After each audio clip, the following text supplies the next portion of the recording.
Orient just took the best bits of 3 different Bambinos and combined them into the one watch. Does that make this the best Bambino ever?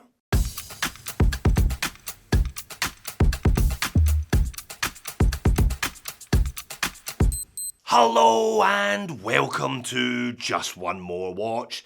There is absolutely no doubt that the Orient Bambino is an affordable classic. Hey, if Hodinkee says so, then it must be true, right? It was the second watch that I ever reviewed on the channel back in late 2016, and I've looked at no less than 3 different versions subsequently, including most recently, 2 years ago, the 38mm version that I declared was pretty much the perfect Bambino. However, a couple of months ago, Orient released another new version that might be even better. Not only does it feature that same lovely compact footprint, which is ideal for this style of watch, but it now features a small second complication, which sees the overall design leaning even more heavily into a mid-century aesthetic. Today we get up close and personal with what could be the best Bambino so far. Now you saw the pop-up? This video is sponsored by Big Time. Big Time. Big Time. They are a Singapore-based watch seller. They sent me this one for free. I do not have to send it back to them. Big Time's owner is YK Lim, who is also the owner of Feynman watches. I've looked at a couple of those on the channel in the past. Now, there is still no official Orient distributor here in Australia, so if you live down here and you want one of these, may I suggest you hit the link in the description and check out the range at Big Time. You'll also find a promo code with a 5% discount on any of the Orients they sell, making their reasonable prices even more reasonable. Let's flip the camera and have a look at this one. Alright, before I even open the box today, let's do what we usually do and talk price. This is the price on Big Time, 340 Aussie dollars. I'm talking in Aussie today. Less your 5%, you're looking at 320 something. That's around 215 USD. A little more expensive than the normal Bambinos, but not bad at all for the hot new model. And I think it compares quite favourably to Seiko's Pressages, you know, the cocktail times, etc. And what did I mean when I said that Orient had taken the best of 3 Bambinos and turned them into this one? Well, check this. This is an old V2 Gen 2, one of their classic Roman numeral dials. If you combine that with the small second, including the movement from the small second, 40.5mm version, and then put both of those styles in the 38 form factor case that they released a couple of years ago, you would end up with the watch in the box today. And it's a nice box as well, this new coffin style one, certainly a step up from the old rectangular boxes, and it means that the watch arrives to you with the strap still stiff as a board. More on that later. And Orient, like all the other Japanese brands, love these long and unwieldy model reference numbers. RAAP0105Y30B, don't you know? And it's not a bad looking little watch at all, is it? 3 different colour versions of this new small second 38 are available at the moment. There's a black, there's a white, and there's this parchment one. I am a total sucker for this ivory parchment style dial, so I asked YK to send me this one specifically. Let's get into the dimensions then. One of them you already know, 38mm in diameter, 12.2mm thick, with a lug-to-lug of just under 44. I measure it at 43.9mm. Standard 20mm between the lugs, as supplied on this brown leather strap. Another reason why I went for the parchment. I think it goes so well, those 2 colours in combination. It weighs in at a mere 53 grams. Water resistance, well, is just water resistant today, i.e. 30 meters, and that is a beautiful piece of double dome crystal. Unfortunately, it is just mineral crystal. Like the Seiko Pressage line, you don't get sapphire for that money. The movement in the back is an Epson in-house caliber F6222. And there we are. I have seen this one once before. It's the exact same caliber as they use in the larger 40.5mm small second version that I looked at back in 2019. It's the equivalent of Seiko's 4R or NH range, by the way, pretty much similar set of specs across the board as well. So 21,600 vibrations per hour, 3 Hz beat rate, roughly 40 hour power reserve, 24 joule count as well, just like the 4Rs. Versions of this movement have been powering the Bambino for about the last 6 years. They also power the Orient 2, the Mako, the Komatsu, etc, etc. Not much to look at, rather plain, but it is an in-house caliber for just over £200. $700 US, don't forget that. Case finish is very nice. It's a fine brush to the mid case, however it's a high polish to the upper lug surface, high polish to the fixed bezel today. I guess the mid-century look, you can get away with a little bit more polish. When I hold it from this angle, the side profile, you can see just how much of the side profile is taken up by that big piece of double-domed, almost bubble-domed mineral crystal. Very slim mid-case as a consequence. Case back has got a nice bowl to it as well. 6mm crown on the opposite side with the Orient logo lightly etched into it. And it's the same strap that is supplied with the regular Central Second 38 model as well. So genuine leather, faux croc patterning, brown stitching, a little bit of embossing for extra thickness, and a raw untreated bottom half for comfort.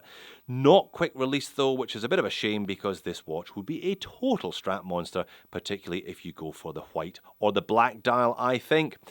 2 retainers, 1 fixed, 1 mobile, and again high polished Orient etched buckle and tang there, high polish to go with the high polished lugs and the high polished fixed bezel. Well, let's go macro and have a look at the dial and handset, starting actually with the handset. Now they are blue, not blue de, I'd imagine that they are just painted blue, but they are rather nice and they are well proportioned. Quite often with this style of watch, a brand will put a handset that's just a bit too small.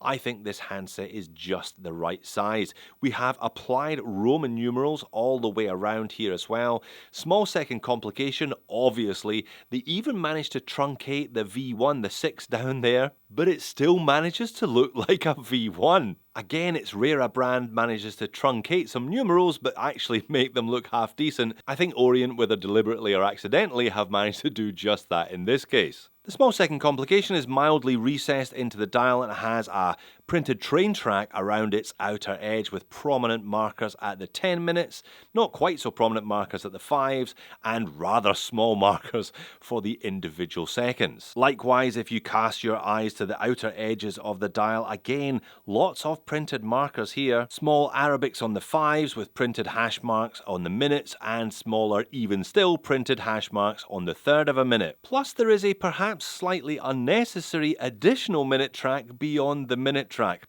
like a reserve minute track in case they're worried about redundancy. As I said, the dial and handset pretty much copied and pasted from that Gen 2 V2, a big seller of the Bambino range, so I guess people are into this look overall. That's it on wrist. I have owned all 3 of the different size versions of the Bambino, those being the 40.5, the 42, and this, the 38. I think the 38 is the best of the 3. It fits my average size 7 and a little bit inch wrist better than either of those 2 other models, and I think it suits the whole mid-century dress watch aesthetic better than those other 2 models as well. The band though, the leather strap, definitely needs a bit more breaking in. This one only arrived last week. Perhaps with a bit more consistent wear it will soften up. It's comfortable, but it does feel a little bit tight at the moment. Overhead shot, of course everyone has their own idea of what looks good on their wrist. You do you, I'll do me. I think that looks pretty good on mine. And you can see what I mean about the hand length. Just about perfect. The hour hand is nicely noticeable even from this angle, and the minute hand just touches the outer edge of those applied Romans. Moans and niggles, and my first moan, somewhat ironically, is those applied Romans. I'm not a massive fan of Romans myself. I don't think I've owned too many watches over the years with them. I find it a little bit old-fashioned. I know this is a big seller and people love to match those old-fashioned numerals with an old-fashioned style of watch, but yeah, I prefer Arabics or batons myself personally. The strap, I'm not sure if you've been able to tell, but it's a little bit squeaky. It seems like they're a little bit too wide for the lugs. You can help alleviate the squeak by giving them a gentle squeeze. Again, this one's only been in the house a week or so, so perhaps a bit more consistent use and a bit of squeezing, but out of the box, this one was squeaking all over the place. And my final complaint is that date complication. Look, it's not the worst one in the world. 3 o'clock, personally, I prefer 6 o'clock. There's a little bevel. That's okay, it helps integrate it with the dial. Not quite colour matched either, perhaps it would be less jarring on the white dial version. But my question is, why is it there at all? Japanese brands Seiko, Orient, Citizen all seem insistent on putting a date complication on every single watch they make. I've always thought that Bambino would look better without a date complication at all. That applies doubly so with this small second version. There would be lovely symmetry on the dial if they deleted the date but kept the small second, but it just doesn't seem to be something that they want to do. Every single Bambino that they have made over the last 10 years has featured a date complication, somewhat sadly. So why don't I bring in one of the Bambino's natural competitors then, from arch rival Seiko. This is the Irish coffee from their Presage line, a little bit bigger but looks a lot bigger. This one cost me $400, so if this one costs just over $300, there's about $80 or so difference between the two. Very similar in terms of their overall quality, the quality of the case. They both got mineral crystal. Very, very similar movements in terms of spec, longevity, reliability, etc., etc. The Seiko has perhaps a little more design flair, but the Orient has a little more authentic looking 1950s style, particularly in this parchment color version. Take your pick. I think they're both great watches. So in conclusion, a lovely little watch overall then, and if you are a fan of Romans, perhaps if you have one of those Mark II V2s, but you've always felt it was a little bit big for you, then the fact that this dial pattern has now appeared in 38 has made your year. So there you have it. Is this an awesome watch? Absolutely. Is this the best Bambino so far? Quite possibly. Is it the best a Bambino could be? No, I don't think so. I think they need to do a no-date version for that, and I just don't think they ever will. Come on, Orient, prove me wrong. Well done for making it all the way to the end. If Roman numerals aren't quite your thing, check out the Central Second version of the 38. It's a stunner. Or if you want a good laugh, check out my second ever video from October 2016, The Lighting. Perfection. Thanks for watching. I'll see you again in the next one.